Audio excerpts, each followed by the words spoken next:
Hello मित्रों, जय Siyaram, good morning. तो नवा ब्लॉक में तमाરું हार्दिक स्वागत है। અને આજે છે શનિવાર, અમારે છે 6 થી 12 ચાલુ અને આપણે કારખાને આવી ગયા છીએ। એનું કારણ છે કે અત્યારમાં તો ઘરેથી નીકળવું એટલે અંધારા જેવું હોય, એટલે આપણે ત્યાંથી નથી તમને બતાવ્યું। ઓફિસે આવી ગયા છીએ અને હવે તમને બતાવું છું। વાગ્યા છે અત્યારે જો તો 6 ને કંઈક 10 થઈ છે ને ઓફિસમાં મારા નીલા બાપુ આવી ગયા છે ને આપણે એમને જય સિયારામ કે બાપુ જય સિયારામ। જય સિયારામ। આ બધા સ્ટાફ ક્યાં ગયો તમારો? સ્ટાફ હજી આવ્યો નથી હાલ। 6 ને 10 થઈ ગઈ છો બાપુ ને શેઠ બેઠા શેઠે ફૂલ ટાઈમ છે, હમણાં આવી જાય। તો અમારે જો આ કારીગરો ધીમે ધીમે આવવા મળ્યા છે। તો આજે નાસ્તો હશે બાપુ? હા, નાસ્તો તો હોય જ ને। એમ ને, તો નાસ્તો આવે તે આપણે જોઈએ, નાસ્તો કરીએ, બરાબર? હા, નાસ્તો તો બ્લોગમાં બન્યા રહેજો મિત્રો। લાઈક શેર ને સબસ્ક્રાઈબ કરવાનું ભૂલતા નહીં।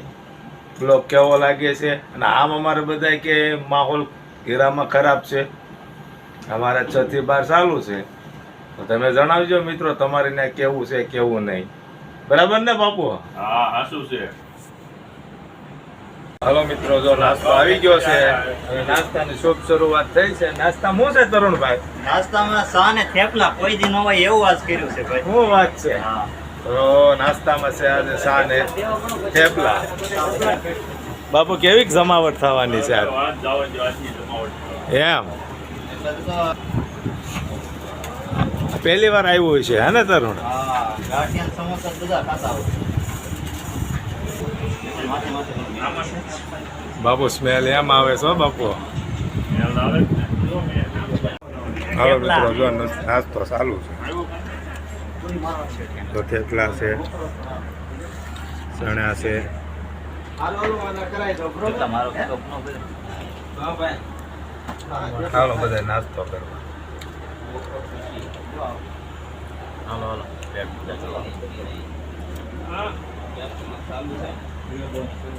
ચા થેપલા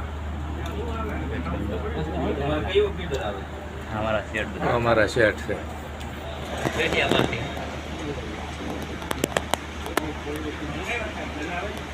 હાલો મિત્રો, તો બપોરનો સમય થઈ ગયો છે ને વાગી ગયો છે 1:15 ની આસપાસ થઈ ગયો છે અને ખરા મજાનો તડકો છે અને હું તો કામેથી ઘરે આવતો હતો, મારું ફ્રેન્ડ સર્કલ છે તો મને કહે કે જનકભાઈ ઊભા રહ્યો। હવે એક પ્રભુજી મળ્યા છે કે જેને આંખેથી ઓછું દેખાય છે અને ગામ ને નામ ને બધું બતાવે છે, પણ હું હવે હાલ્યો આવું છું એટલે મને કાંઈ ખબર નથી। હું પણ મારા ફ્રેન્ડ સર્કલને તમને મળવું કે એ શું કહે છે, બરાબર છે, ક્યાંથી મળ્યા અને ક્યાં શું ખાધું પીધું છે, કોણ છે, એના નામ શું છે, આગળ પાછળ કોણ છે। તો હું મારા મિત્ર મંડળની હારે આપણે પહેલાં વાત કરીએ, પછી દાદા હારે આપણે વાત કરી લઈએ, બરાબર છે? તો અમારું મિત્ર મંડળ છે કે જે આવી રીતે સેવા કરે, પણ બને ને ત્યાં લગી કોઈ દી બ્લોગમાં નહોતા આવતા, તો મેં કીધું ભાઈ આપણે એક બ્લોગ બનાવીએ અને તમારે મેં કીધું સેવા જ કરવી છે, તો મેં કીધું આપણે બ્લોગ બનાવીએ। જનકભાઈ આ પ્રભુજી છે આપણા, પ્રભુજીને આપણે પૂછીએ। હમ પ્રભુજી તમારું નામ શું? સેવાદાસ બાપુ। અને તમારા દીકરા કેટલા? 2। એનું નામ શું છે? હિંમત ને ધીરુ। અને તમારી દીકરીઓ છે, એનું નામ શું છે? હા, બરોબર। અને તમારું ગામ કયું? તમે અહીંયા પૈસા ગામ કોણ તમને રાખે? એકલો। તો તમે અહીંયા શું આવ્યા છો? ક્યાં જવું છે ત્યાંમાં તમારે? દાખલા વગડે ત્યાં તમે અહીંયા કેમ કઈ રીતે આવી ગયા? ભૂલા પડી ગયા છો? કાંઈ વાંધો નહીં દાદા, અમે તમને ખવડાવ્યું છે આગળ અને હવે તમને વાળ દાઢી નવરાઈ નાખીએ। દાદાને જમાડ્યા? દાદાને જમાડ્યા। તો હવે દાદાને કાંઈક નખબગ કાપી, દાઢી બાઢી બનાવી, નવડાઈ ધોવડાઈને ફર્સ્ટ ક્લાસ તૈયાર કરી દો, બને તો આપણે એને ઘર લગી મૂકી આવશું। બરાબર। અને દાદાને આગળ પાછળ છે અત્યારે હાલમાં રહે છે કોને હારે? એકલા છે દાદા। હાવ દાદા એકલા છે બસારા। તો જમવાનું ને એ ભાઈ જ્યાં આપે બટકું ખાઈને પીડ્યા રે બસારા, કે એ પોઝિશન છે દાદાને ત્યાં હાવ। છોકરા છે સુરત, એમ કે દાદા કે છે, આમ દાદા કઈ ઓળખતા નથી। અમે રોડ ઉપર બેઠા હતા 4-5 છોકરાઓ ભાઈબંધો, દાદા નીકળ્યા, મેં દાદાને પૂછ્યું, દાદા કે ભાઈ હું ભૂલો પડી ગયો છું, મને ભૂખ લાગી છે। દાદા મેં જમાડ્યો, અમારી ખાતી સેવા મેં કરી દીધી દાદાની। હવે નવરાવા છે, નખ કાપીને દાઢી બાઢી કરીને દાદાના આગળ એના ઘર સુધી મૂકી આવશું અમે। નરસિંહ દાદા કેટલા દિવસ થયા નથી નાહ્યા? કેટલા દિવસ છે નાયા નથી એના? 7-8 દિવસ ગયા. દાદા ઉનાળો છે, રોજ નાહી નખાય. આમ જોર ખરા તમે આમ જો આ સીપીઓ નથી હાલતો, એવડા એવડા દાદાના નખ છે. હું તો કે ભાઈ બિનવારસી જેવા હોય કે આગળ પાછળ કોઈ હોય નહીં, કારણ કે દાદા એમ કહે છે કે એમના જે ઘરેથી હતા એ પણ ગેરહાજર છે. એટલે દાદાને તો કોણે હાંસવા વાળું ન હોય તો દાદા ઘરેથી નીકળી ગયા છે ને એના આંખે ઓછું દેખાય છે. આંગળી ભાઈ જોવો તમે ખાલી નાયા નથી, જોવા મેલ જ છે. મિત્રો ઘણી વાર કેવું થાય ખબર છે, આપણા છોકરાઓનું તે કાંઈ નાકમાં આ તે આવ્યું હોય ને તો આપણે અડીએ ને, પણ અમે જો આવી રીતને સેવા કરે છે. અમારા મિત્ર મંડળ જે છે ને એ તમે જો આમ જો કેવા પગ થઈ ગયા છે. આ લગભગ એવું લાગે છે દાદાને, એવું લાગે છે દાદા મહિના દિવસ નાયા નથી. હા કેટલી વાસ કેટલી આવે છે. જો મેલના ખોખા સડી ગયા છે, આમ જોર ખરા જનકભાઈ. આ દાદાની બહુ પોઝિશન ખરાબ છે યાર. આમ જોવો ખરા તમે, નીચે પોપડી નીકળે છે મેલને યાર. હાલો મિત્રો, તો હવે આપણે પ્રભુજીને લઈને આવી ગયા છીએ કે જે વૃદ્ધ દાદા છે, અને અમારું ફ્રેન્ડ સર્કલ તો પહેલી વાર જો આવી રીતે સેવા કરીએ છીએ. જેવી આવડે એવી તમે વધાવી લેજો અને અમને સાથને સહકાર આપજો. લાઇક શેર ને સબસ્ક્રાઈબ કરવાનું મિત્રો ભૂલતા નહીં. અને પ્રભુજીની અત્યારે દાઢીની અમે તૈયારી કરીએ છીએ, તો તમને બતાવીએ પ્રભુજીને જો દાઢીની આવી રીતની તૈયારી થાય છે. તો જો અમારા નરસિંહભાઈ છે, હસમુખભાઈ છે, અને જો આવી રીતે કંઈક નરસિંહભાઈ દાઢી પ્રભુજીની કંઈક પલાળી છે. તો જો આ પ્રભુજીને આપણે દાઢીની શુભ શરૂઆત કરી છે, અને અમે સેવાની શુભ શરૂઆત આજથી જ કરી છે. હવે અમારા સર્કલ છે, મારું ફ્રેન્ડ સર્કલ એ કે હવે આપણે છે ને સેવાનો ભાવાર્થ રાખીને આપણે બને ચાલે કે આપણે સેવા કરવી છે. તો મેં કીધું કાંઈ વાંધો નહીં, આપણે સેવા કરીએ. હવે આ લોકોને સેવા જ કરવાની ગણતરી છે, તો મેં કીધું હવે આપણે એક સર્કલ છે અમારું, છે સેવા જ અમારે કરવાની છે. અને મિત્રો તમારે પણ સાથ સહકાર આપવાનો છે હો. હાલો મિત્રો, તો જો અમારે છે ને મારું ફ્રેન્ડ સર્કલ તો બહુ મોટું છે, અને અમે 2-3 ભાઈઓ જે છીએ ને એ બધાનું જ અમારું ફ્રેન્ડ સર્કલ છે. તો નરસિંહભાઈ દાદાને પૂછો તમે. દાદા તમે નાયા ધોયા પછી આ નખ બગ કાઢ્યા પછી તમને કેવી મજા આવે છે? મજા આવે છે ને? હવે આપણે તમે ઘરે જવું ને તો અહીં રોકાવું છે.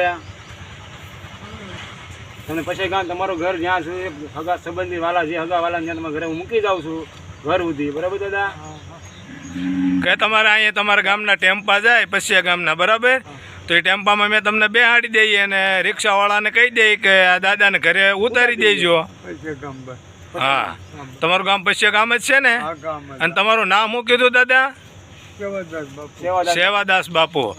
અને દાદાએ એવા આશીર્વાદ અમારે નરસિંહને અને હરેશભાઈને, જયંતિભાઈને અને અમારા મિત્ર મંડળને આપ્યા છે કે તમે કરોડપતિ થાવ. જો કે આપણે કદાચ કરોડપતિ થઈએ ને તો એ પૈસો બધો અમારે સેવામાં જ વાપરવાનો છે, બરાબર છે?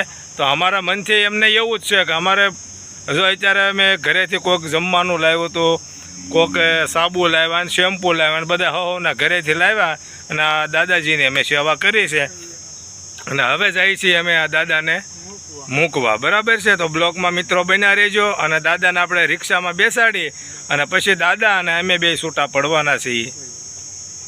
હાલો મિત્રો, તો જો આપણે પ્રભુજીને લઈને પ્રભુજીને સ્ટેશન આપણે એના રિક્ષા સ્ટેશને મૂકી આવીએ અને રિક્ષાવાળાને ભલામણ કરી અને આપણે પાછા આવશું તો અમે પ્રભુજીને લઈને જઈએ છીએ. હાલો મિત્રો, તો હવે આપણે પહોંચી ગયા છીએ સ્ટેન્ડે, અને આ પછી ગામની રિક્ષા છે, અને આ દાદાને હારે આપણે મોકલી છીએ કે ભાઈ એને ઘર સુધી મોકલી દેજો, બરાબર ને દાદા? તો આ દાદાને જો રિક્ષામાં બેહાડી દીધા છે, અને આ દાદાની રિક્ષા છે ને એ એને ઘર સુધી મૂકી દે છે. અને અમારા નરસિંહભાઈ ને હરેશભાઈ ને બધા બેઠા છીએ અમે હવે, અને દાદાને જો બિસ્ટોલ પાય છે. તો દાદા હવે ભૈયા જશો ને તમે? તો હવે અમે નીકળીએ. હવે તમે છોટા બસ. હા, બીજા ક્યાં જાતા નહીં હો પાછા.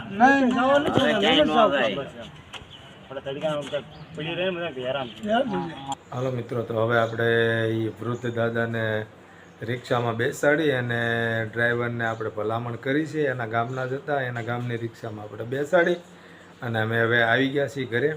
અને મારું ફ્રેન્ડ સર્કલ હતું એ બધાને જમવાનું બાકી હતું, એટલે અમે જુદા પડીને હવના ઘરે આવી ગયા છીએ. જમવાનું બાકી હતું, જો કે મારે તો કારખાને નાસ્તો હું કરીને આવ્યો હતો, એટલે આપણે કાંઈ જમવાની જરૂર છે નહીં.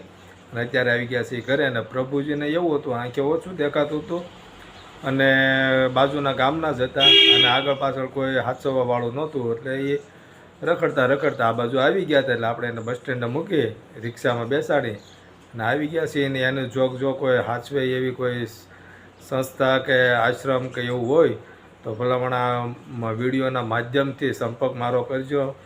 અને એ દાદાને આપણે કોઈ હાચવે એમ નથી તો એને મળી જાય એવું હાચવે એવું આશ્રમ કે તો એના માટે મારો આ વિડીયોના માધ્યમથી સંપર્ક કરજો. અને આ બ્લોગ કેવો લાગ્યો કેવો નહીં એ લાઇક શેર અને સબસ્ક્રાઈબ કરવાનું ભૂલતા નહીં. અને આ બ્લોગ આપણે અહીંયા પૂરો કરીએ છીએ. જય સિયારામ.